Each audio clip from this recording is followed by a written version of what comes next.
Seminoles were enslaved Africans and African Americans who escaped from southern plantations, mainly Georgia and South Carolina, during the 1700s and 1800s.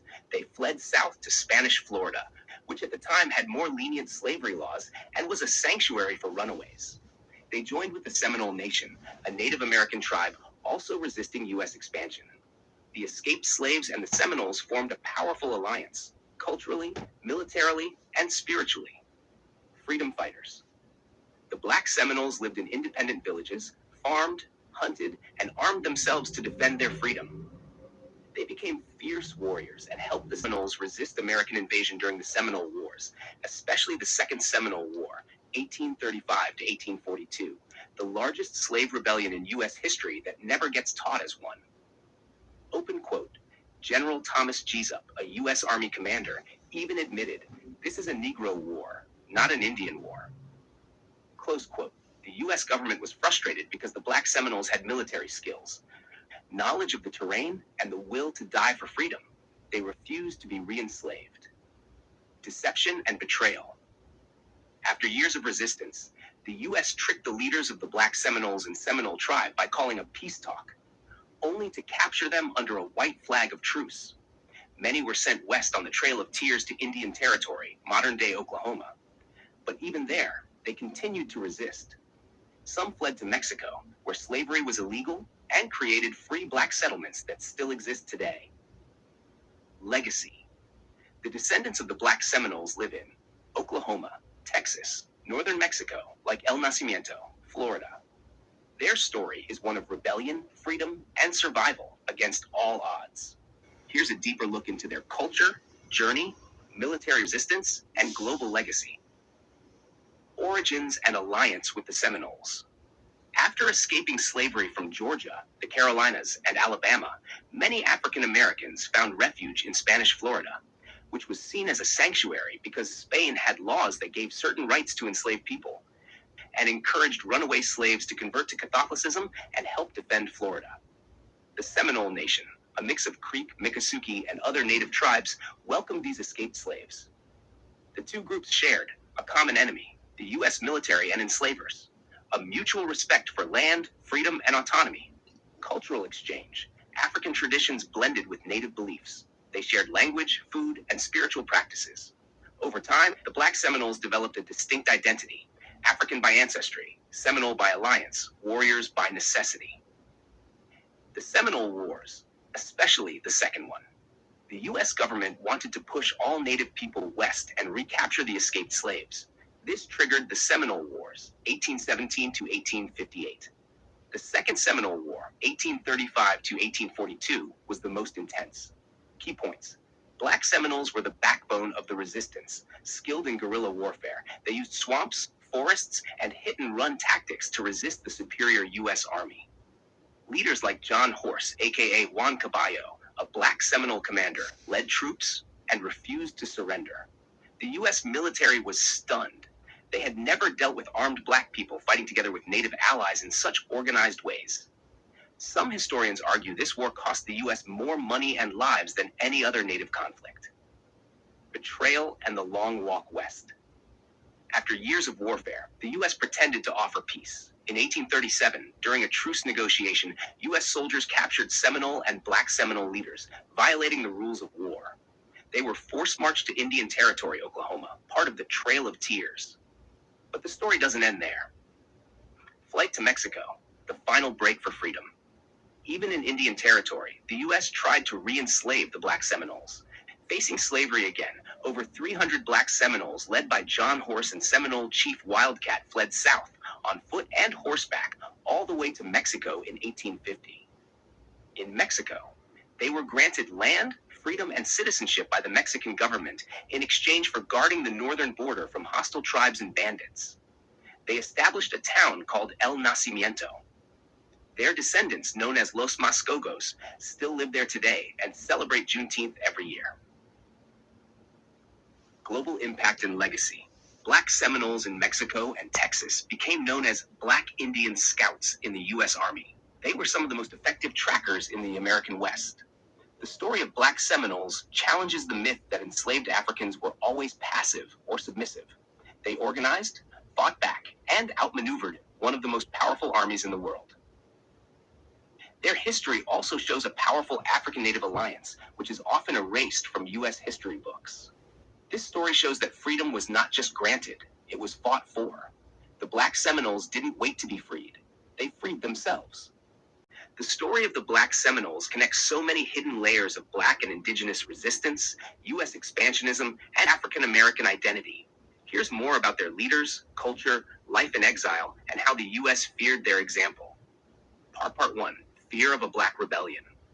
What made the Black Seminoles especially dangerous to the U.S. wasn't just their military skill. It was the symbolism. Black people living free, armed, allied with Native Americans, and defending territory. That terrified Southern plantation owners. Slaveholders lobbied the U.S. government to capture or kill Black Seminoles, destroy free settlements in Florida, push for their re-enslavement even after removal to Indian territory. Open quote, historical quote, "There is but one way to ensure peace in Florida, the total annihilation of the Seminole Negroes." U.S. military officer 1830s, close quote. This was not just war, it was a campaign to destroy freedom itself. Part 2. Heroes of the Black Seminoles.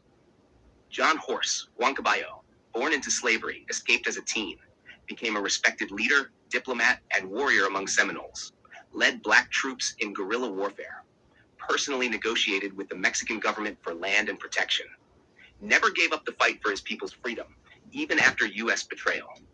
Wildcat Coacuchi, Seminole chief and close ally of John Horse, shared a prison cell with him after U.S. forces captured them, escaped captivity by slipping through the bars and fasting until thin enough to escape, led exodus to Mexico, and helped form the free settlement of El Nacimiento. Part 3. Black Seminole culture. The Black Seminoles blended West African, African American, and Seminole culture into a new way of life. Spiritual practices mixed Christianity, Islam, some were Gullah Muslims, and African religion. They cooked okra, rice, and stew in African styles and lived in palmetto-thatched homes. Music, drumming, and oral history were central. Their language was often a Creole mixture of English, Spanish, and Muskogee Creek. They passed down their history through song and story, not books, which is why it was almost erased. Part 4. Life in Mexico. The Mexican government welcomed the Black Seminoles because they opposed slavery, abolished in 1829. They needed strong border guards in northern Mexico. So the Black Seminoles served as border scouts. They fought off Comanche raids, protected trade routes, lived as free landowners in El Nacimiento. To this day, their descendants, called Los Mascogos, celebrate Juneteenth with African drums and dances, their African and indigenous roots proudly long. They are still fighting for recognition and land rights, both in Mexico and in the U.S. Part 5. The Buffalo Soldier Scouts. Many Black Seminoles eventually served in the U.S. Army after the Civil War. They became Seminole Negro Indian Scouts, based in Texas, near the Mexico border, famous for their tracking skills and survival knowledge. They received multiple medals of honor for bravery, but were later disbanded and forgotten. Another case of the U.S. using Black excellence, then erasing it. The story of the Black Seminoles is like a buried treasure chest of truth. What makes it so important is that it spans centuries, continents, identities, and freedom movements. Here's the next level of this story, connecting it to larger Black history, modern injustice, and living legacy. Part 6. Connection to the Gullah Geechee. Many of the earliest Black Seminoles were Gullah people, descendants of West Africans who lived on the coasts of South Carolina, Georgia, and northern Florida. These people were rice cultivators from Sierra Leone, Senegal, and Angola, held onto African customs, language, and resistance tactics, were masters of the swamps and marshlands, which helped in Florida warfare. So when they escaped and joined Seminole tribes, they brought survival skills, spiritual strength, and a deep warrior spirit, all rooted in Africa. Even the word Seminole comes from the Spanish word cimarron, meaning wild one or runaway.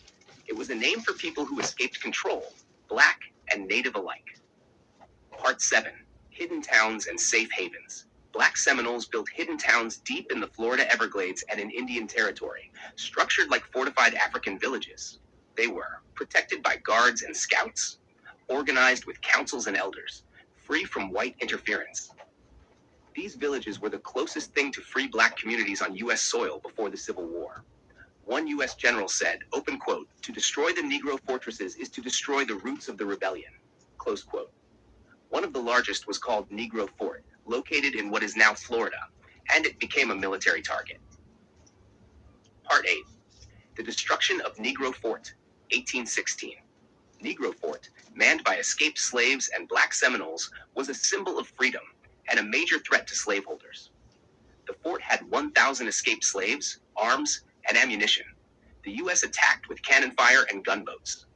A direct hit on the powder magazine killed over 270 people instantly, including women and children. This was one of the deadliest attacks on free black people in American history, yet it's rarely mentioned in U.S. history books. Part 9. After the Civil War, still fighting. After the Emancipation Proclamation, 1863, many black Seminoles thought the fight was over, but the struggle just changed forms. In Indian Territory, Oklahoma, they were treated like outsiders, not full Seminoles or Americans. In Texas and Mexico, their lands were gradually taken. The U.S. refused to recognize many as either native or black citizens. Even though they had fought for freedom, their citizenship, land, and history were denied, a familiar pattern in black history. Part 10. Modern Descendants and Their Fight for Recognition. Today, black Seminole descendants live in Texas, mainly Brackettville, Oklahoma, northern Mexico, El Nacimiento, Florida, but they face major challenges. Many were excluded from Seminole Nation citizenship in the 2000s due to not being blood. Even though their ancestors fought alongside native Seminoles, they've taken their case to U.S. courts and international bodies. They continue to celebrate Juneteenth, Seminole Days, and African traditions. They are still demanding land rights, tribal citizenship, historical recognition, and reparations for their stolen past. Part 11. Why this matters now. The Black Seminole story is not just history, it's a blueprint for freedom movements across the African diaspora, proof that black resistance existed long before the civil rights movement, a challenge to the lie that enslaved people just accepted their fate, a reminder that freedom has always been fought for, not given. It's also a story of black native unity, something the U.S. government worked hard to break apart because together they were a threat. The black Seminoles were freedom architects. They defied borders. They defied slavery. They defied erasure. Their story is your story, a lost chapter of America rewritten in blood, bravery, and survival. The story of the Black Seminoles reaches deeper than most people realize. It's not just a chapter in American history. It's a global saga of freedom, betrayal, resilience, and identity that still shapes people's lives today. Let's explore more rarely told parts of their legacy and the broader implications. Part 12. The Black Seminole Exodus. A journey across nations. After escaping from the U.S., the Black Seminoles took one of the longest freedom journeys in African American history. 1. Enslaved in the Carolinas and Georgia. 2. Escaped to Spanish Florida and allied with Seminoles. 3. Fought in 3 wars against the U.S. 4. Captured, sent to Indian Territory, Oklahoma. 5. Escaped again, fled through Texas to Mexico, over 500 miles. 6. Settled in El Nacimiento, Coahuila, 1850. Very few African-descended people in North America traveled this far in pursuit of freedom, and they did it armed, united, and determined. Part 13. Black Seminoles were never fully granted rights. Even after slavery ended, Black Seminoles never fully belonged anywhere. In Indian Territory, they were denied full status by many Native Seminoles and the U.S. government. In Texas, they were seen as outsiders by African Americans and whites. In Mexico, they were praised for their military service, but slowly lost land and political power. Even in death, they were often buried in separate cemeteries, and their contributions were left out of history books. Part 14. The Seminole Negro Indian Scouts. From 1870 to 1914, Black Seminoles served in the U.S. Army as elite Indian Scouts, based at Fort Clark in Brackettville, Texas. Why they were legendary: could track people for miles over hard terrain, used African and Native survival skills, often never lost a man in battle.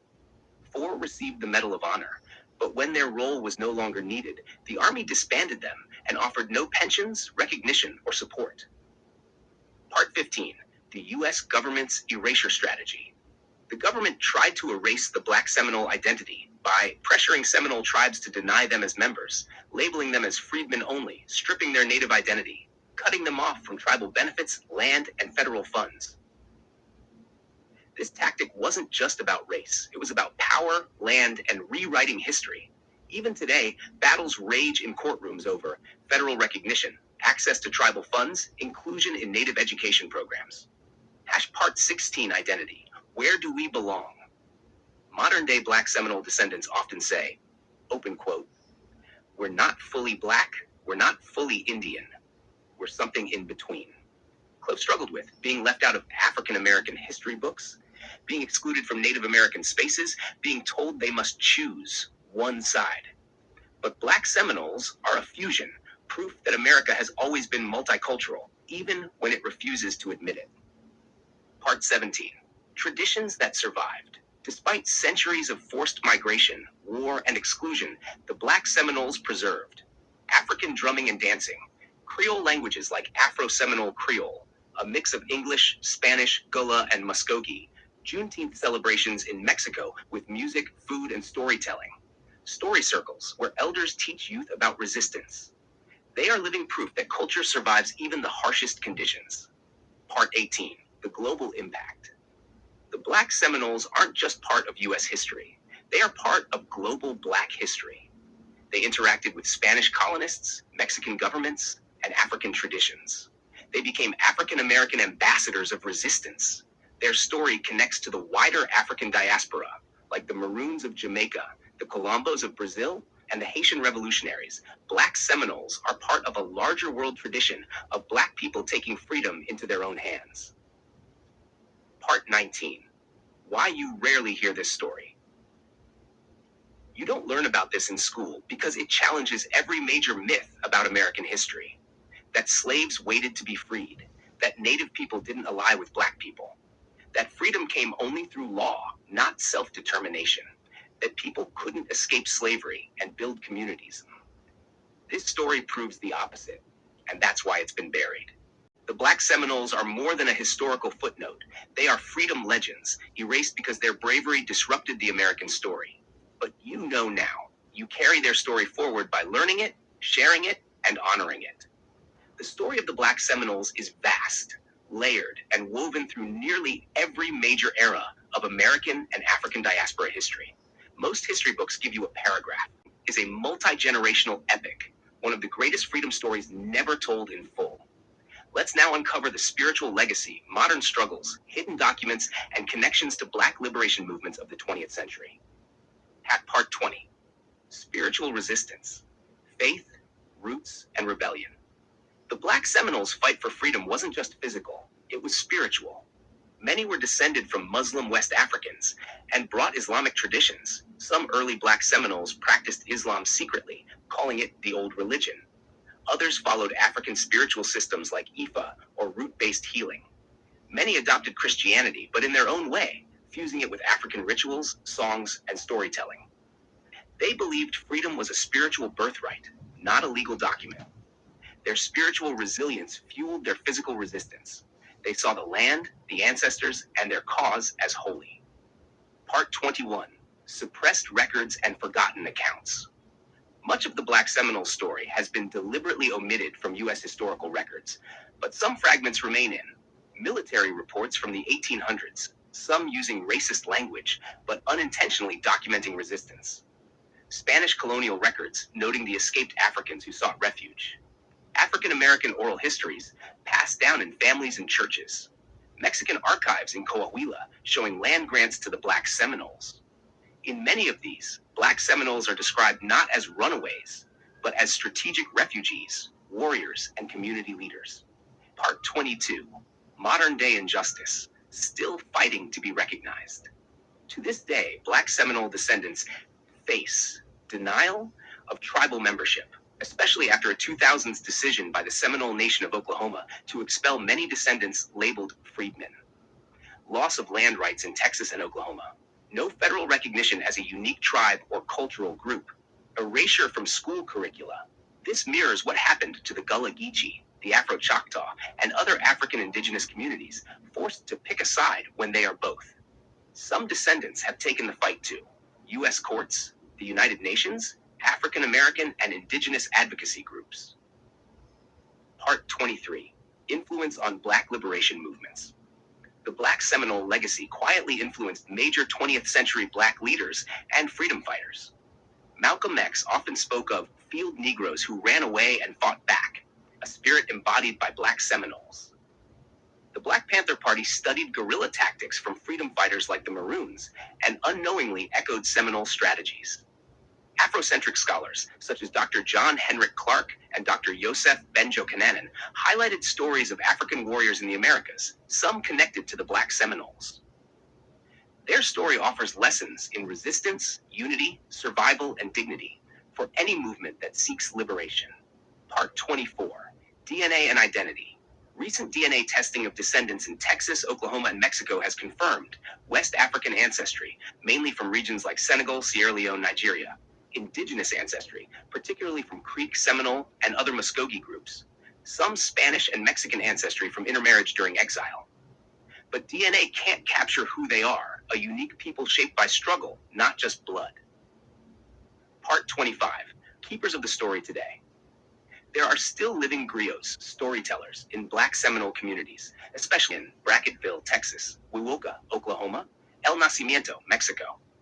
They preserve ceremonial dances like the Capiuye, African-derived spiritual chants, Juneteenth drumming ceremonies, stories of Wild Cat and John Horse, their language called Afro-Seminole Creole, one of the last Black Creole languages in North America.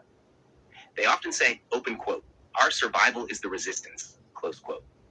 Part 26, What We Owe Them. The Black Seminoles gave the U.S. centuries of military service, a living example of Black and Native solidarity, proof that freedom can be self-made, and a model for resistance movements all over the world. What they received: erasure, betrayal, exclusion. What we can give them now: recognition, education, art, memory, and respect. Black Seminole story is not just history, it is a call to remember. It tells us, open quote, there were those who ran and those who fought, and sometimes they were the same people. Close quote. The Black Seminole story is a deep river, not a shallow stream. Each turn reveals new truths, hidden players, and untold legacies. Part 27. Black Seminole Women. Warriors, mothers, and leaders.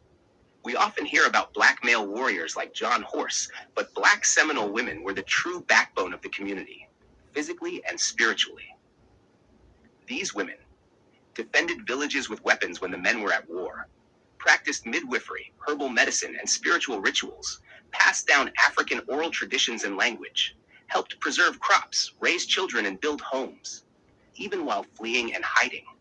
They also made critical decisions in village councils and were often the ones who said, "We move now," when danger was near. Some women were known to have fought with machetes or rifles, especially during raids. Part 28. Coded language and escape networks.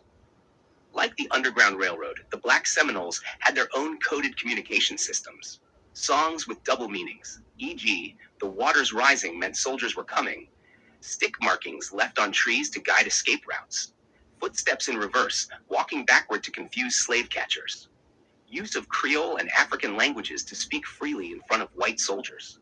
These were sophisticated systems, not accidents. They show how intelligent and organized the resistance was.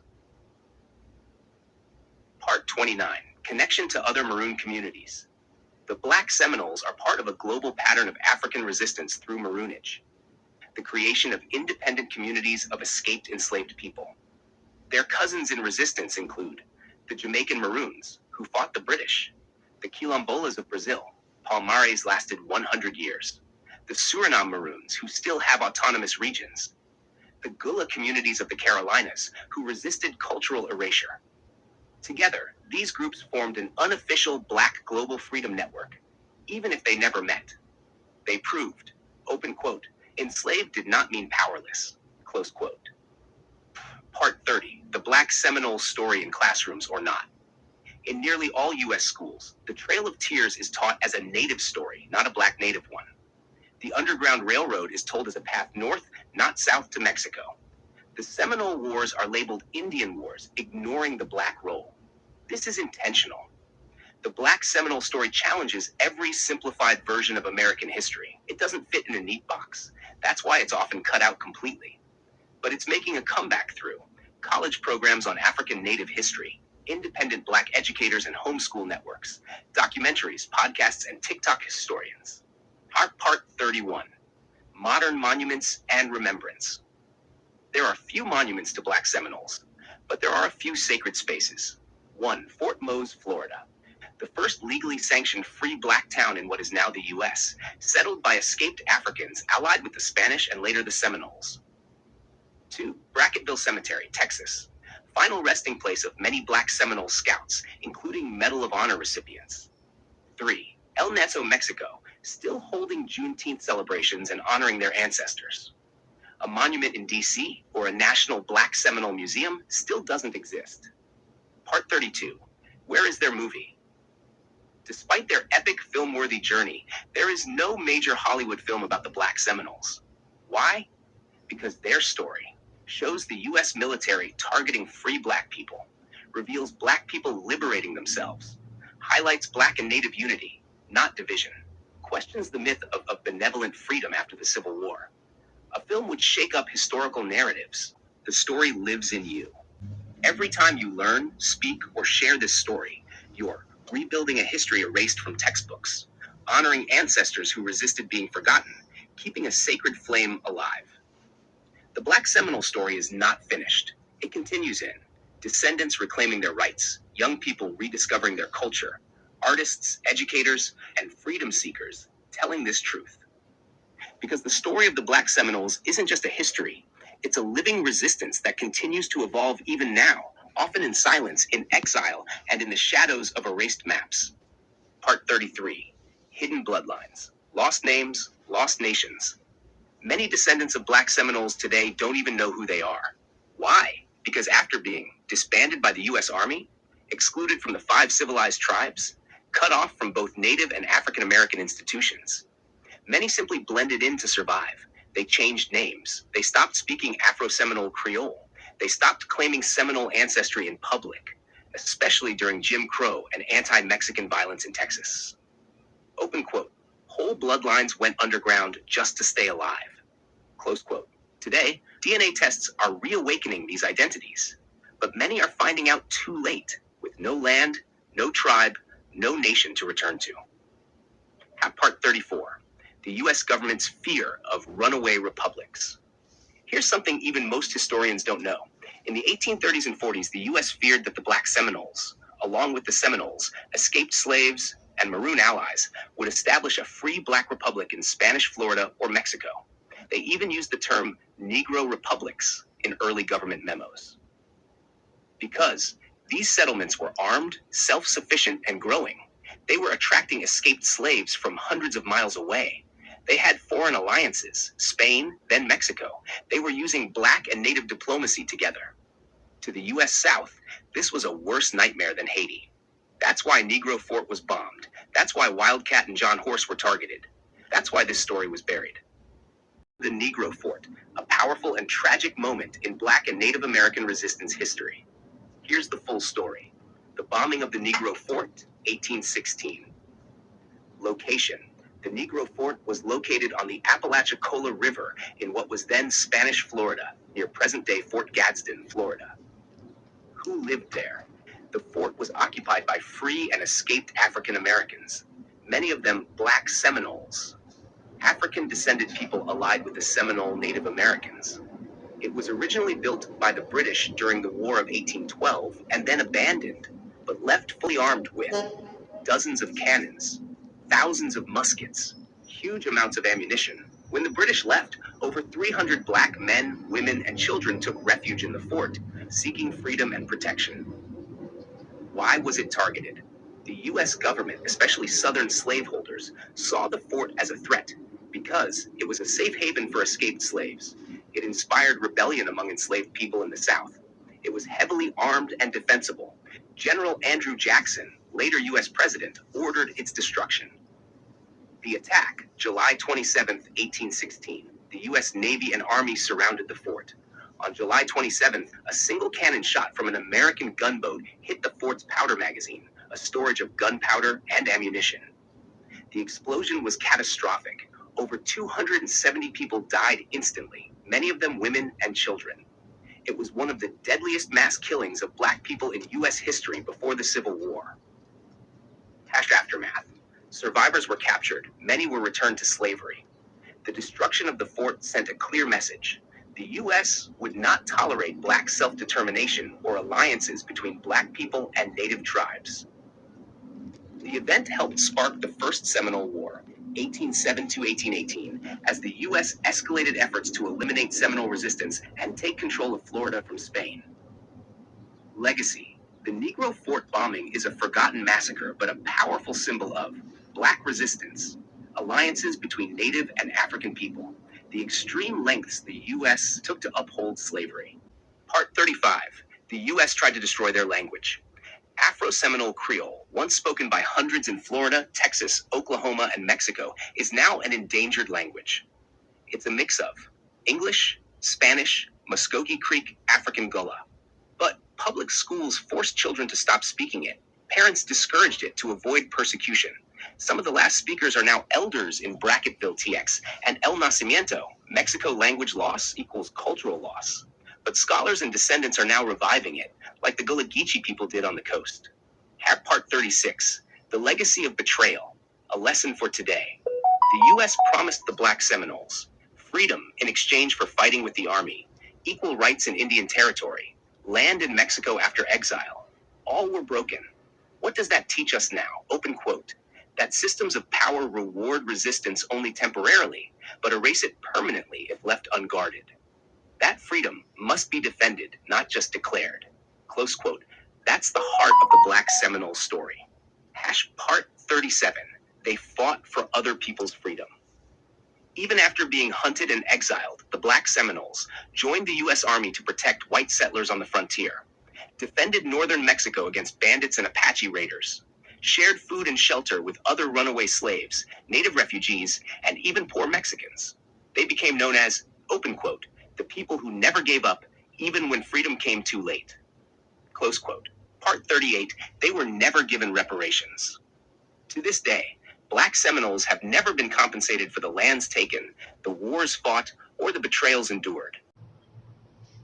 While Native Americans have not received widespread reparations from the U.S. government in the form of direct cash payments, there have been instances of land restitutions, settlements, and other forms of compensation, particularly related to treaty violations and land claims.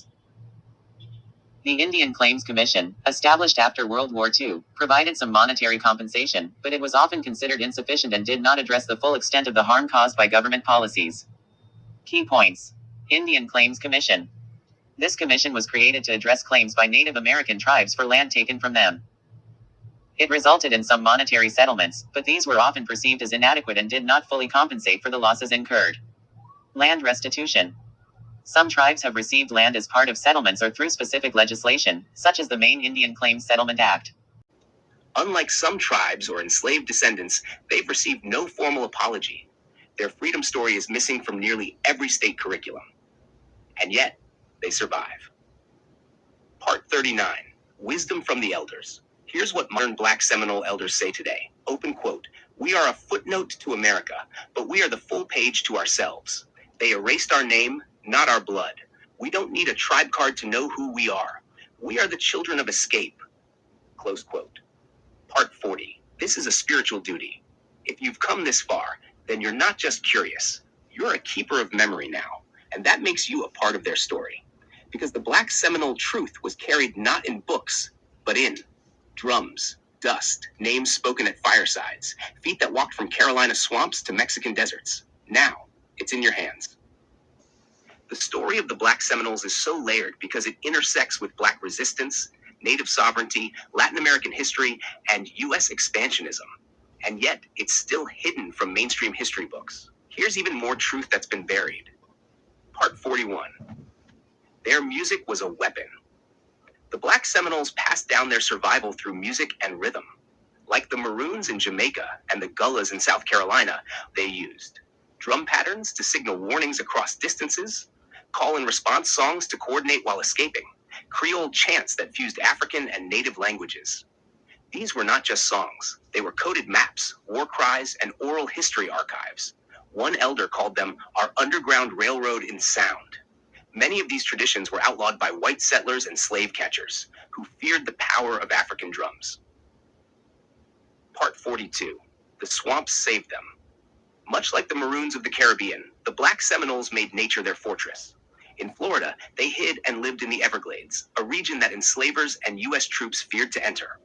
Mosquitoes, gators, and dense brush gave the Seminoles a tactical advantage. They could strike and disappear. In fact, U.S. soldiers described the Black Seminoles as ghosts of the swamp. Impossible to catch, impossible to crush. Part 43. Black Buffalo Soldiers, Children of Seminoles. After being forced into Indian Territory and later Texas, many descendants of Black Seminoles joined the Buffalo Soldiers, the U.S. Army's first all-Black regiments. They became scouts, rangers, guerrilla fighters. Even while serving, they were segregated and underpaid, but they passed on crucial tracking skills, learned from both African and Native ancestors. Some of them, like Pompey Factor, even received the Medal of Honor. But few people today know they were part of the Black Seminole story. Part 44. When they fled to Mexico. When life in the U.S. became too dangerous, many Black Seminoles followed John Horse and Wildcat into Mexico in the 1850s. Mexico had abolished slavery in 1829, so it was safer. The Mexican government even gave them land in exchange for defending the northern border. They created a settlement called El Nacimiento in the state of Coahuila, and it still exists today. The people there speak Spanish, Afro-Seminole Creole, and carry African, Seminole, and Mexican traditions. To this day, descendants ride horses with rifles and dress in the same style as their ancestors. It's a living maroon republic, hiding in plain sight. Part 45. Erasure by Design. Why don't we learn about the Black Seminoles? Because their story defies the slave master binary, embarrasses U.S. military history, proves that freedom wasn't given, it was taken by force, shows a successful multiracial alliance that the U.S. feared.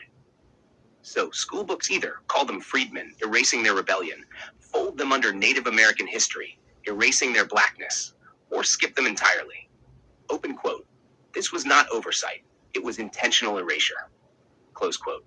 Part 46. Modern-day struggle for recognition. Even now, Black Seminole descendants are fighting for tribal recognition, land rights, reparations, cultural preservation. Some Native tribes, like the Seminole Nation of Oklahoma, expelled Black members in the 20th century over bloodline debates and political pressure. Today, groups like the Seminole Negro Indian Scouts Descendants Association are reclaiming the story, not just for their ancestors, but for all of us who never heard the truth. Part 47. Why this story matters today. The Black Seminole story teaches us that freedom is not always in books, it's in memory. That Black resistance took many forms: rebellion, alliance, escape, survival. That solidarity across race and nation can challenge empire. That hidden history lives in the cracks, not the headlines. You're not just reading about history, you're reviving it. From their spirituality and survival techniques to the modern impact they still have today. Part 48. Spiritual strength. Faith in the fire. The Black Seminoles blended African spiritual systems with Native beliefs.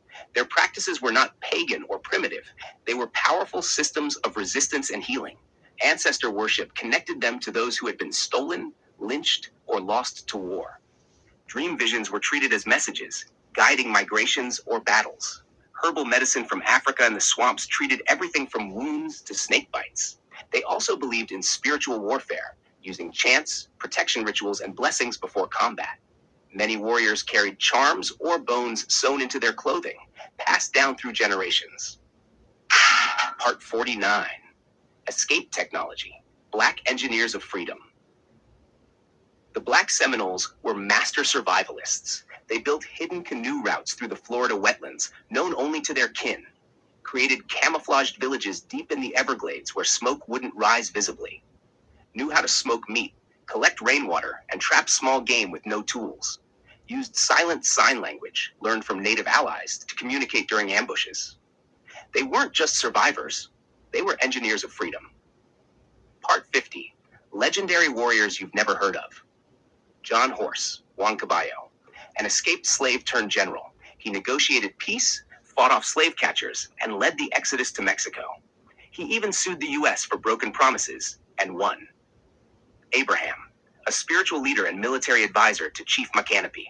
Called the Moses of the Seminoles, he was known for strategy and resistance against American expansion.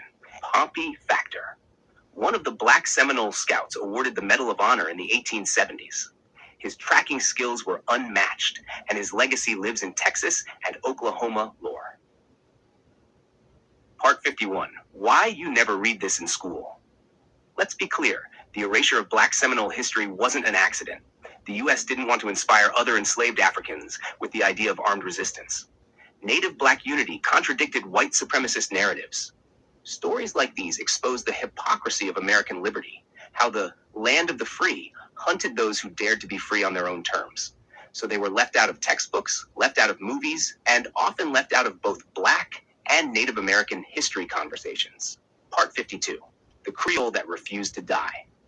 Black Seminoles in Texas and Mexico developed a unique language, Afro-Seminole Creole, a mix of Gula, Spanish, English, and Muscogee Creek. It was once spoken fluently by entire communities in Brackettville, Texas, El Nacimiento, Mexico, some parts of Oklahoma. But by the 1990s, fewer than 200 people spoke it fluently. Linguists have been racing to record it before it's lost. It holds secrets of culture, migration, and survival encoded in every phrase. Part 53. Still standing. Descendants today. Black Seminole descendants are alive today in Texas, Oklahoma, Florida, Mexico, the Bahamas. Some descendants are teachers preserving the Afro-Seminole Creole language, historians fighting for tribal recognition, musicians keeping Gullah and Seminole rhythms alive, veterans tracing their roots to the Buffalo Soldiers. Every year in places like Brackettville and El Nacimiento, they host gatherings, reenactments, and Juneteenth celebrations that honor their ancestors' resistance. Part 54. The truth lives in you. You are now part of the preservation of this story. This isn't just Black history. This isn't just Native history. This is American resistance history, and it's alive.